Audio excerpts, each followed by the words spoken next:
ушундай бир улуу жерлерге, ушундай бир ибадат кыла турган жерлерге барып атабыз. Анан кийин ошону дагы эл көрсүн үчүн кылып алган болсок, алхамдулилlah. Кабыл болуп атабы, болбой атабы Кудайым дейт. Ошон үчүн бир аз этият кылайлы. Анан умра темасына кирип калдык. Дагы бир нече нерсени айталы. Умрага барган учурда ар бириңиздер эске алыңыздар. Сураныч сиздерден. Кээ бир ажы башчылар барып атып, кетип атып, ошол жака барганда сүннөттөрдү калтырып коюп атат. Кээ бирлерибиздин аялдарыбызды кушап кетип калып атат. Өзүбүз жок, кана махрам. Ханафи мазхабта махрамсыз аял киши 120 километрден нарыга чыгуу арам. Башка амал эмес, арам Ханафи мазхаб боюнча.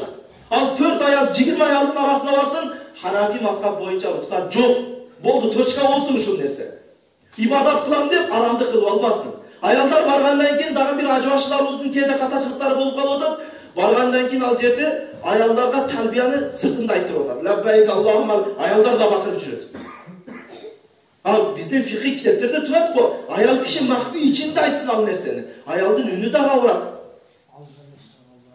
Жана дагы ошол умрага барган учурда аялдарыбыздагы этият кыла турган нерселерден бирөөсү эмне? Аялдарыбыз зихам учурунда, зихам дегени ушул тыгылыш болгон мезгилде, ушундай бир адамдар көп болгон мезгилде Кабага дагы Хажар Асвадка да жакындабасын. Ал эки жерге тең жакындабасын. Эмне үчүн? Тыгылышта эркек кишинин авраты менен аялдын денеси бири-бирине ысыгып, бири-бирине тийбесин.